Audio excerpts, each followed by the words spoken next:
የካናዳ እግር ኳስ አዲሱ ብሔራዊ ጀግና ስቴፈን ኢውስታኪዮ ከጥቂት ዓመታት በፊት በከባድ የቤተሰብ ሐዘን ውስጥ ሆኖ የእግር ኳስ ተጫዋችነት ዘመኑ ጣፈንታም ትልቅ ፈተና ውስጥ ነበር። በ2023 እናቱን በጭንቅላት ካንሰር በሞት ያጣው አማካይ ከአንድ ዓመት በኋላ ደግሞ አባቱ በልብ ህመም ሕይወታቸው አለፈ። በተከታታይ 2 ዓመታት ወላጆቹን በሞት የተነጠቀው ተጫዋች በካናዳ ኢንተር ቶሮንቶ ክለብ አሰልጣኝ በሆነው ታላቅ ወንድሙ ማውሮ ኢስታኪዮ እገዛ ብርታትን አገኘም። በ2024 አባቱ አርማንዶን በሞት ባጣበት በዚያው ዓመት የልጅ አባት የሆነው ስቴፈን ኢውስታኪዮ የመኖር ተስፋው ለምልሞ የእግር ኳስ ተጫዋችነት ጉዞው ወደ ፖርቱጋሉ ኃያል ክለብ ፖርቶ አደረሰው። በካናዳ ኦንታሪዮ ሊሚንግተን የተወለደው ስቴፈን ኢውስታኪዮ ገና የ7 ዓመት ልጅ እያለ ወደ ቤተሰቦቹ ሀገር ፖርቱጋል አቀና። እግር ኳስን በካናዳ ሊሚንግተንና ናዛሬኖስ የጀመረው ኢውስታኪዮ በልጅነቱ ወደ ፖርቱጋል ያደረገው ጉዞ በታችኛው ዲቪዚዮን በሚወዳደሩት ዩኒያኦ ሊዬራ እና ቶሬንሴ ክለቦች እንዲጎለብት አደረገው።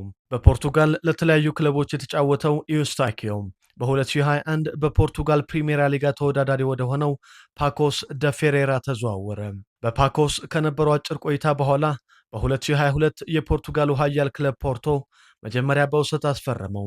በወቅቱ በሰርጂዮ ኮንሴሳኦ የሚመራው ፖርቶ የዩስታኪዮን ምርጥ ብቃት ከተመለከተ በኋላ የውሰት ውሉን ወደ ቋሚነት በመቀየር በ5 ዓመታት ውል እስከ 2027 አስፈረመው። በመወለድና በቤተሰቦቹ ምክንያት ለካናዳና ለፖርቱጋል የመጫወት ዕድል የነበረው ኢውስታኪዮ እንደ አውሮፓውያን አቆጣጠር በ2012 ለካናዳ ከ17 ዓመት በታች ብሔራዊ ቡድን ተጫውቷል። በ2017 ደግሞ ከ7 ዓመቱ ጀምሮ ላደገባት የቤተሰቦቹ ሀገር ፖርቱጋል ከ21 ዓመት በታች ብሔራዊ ቡድን የመጫወት ዕድል አግኝቷል።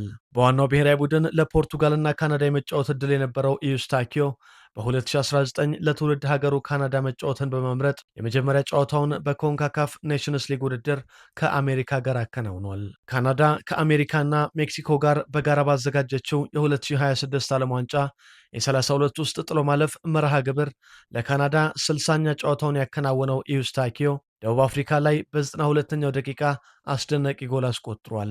በአሜሪካዊው አሰልጣኝ ጄሴ ማርሽ የምትመራው ካናዳ በምድብ ጨዋታ ከቦስኒያ አቻ በመለያየት በውድድሩ ታሪክ የመጀመሪያ ነጥቧን ስታስመዘግብ ካታርን 6-0 በማሸነፍ በመድረኩ የመጀመሪያ ድሏን አሳክታለች።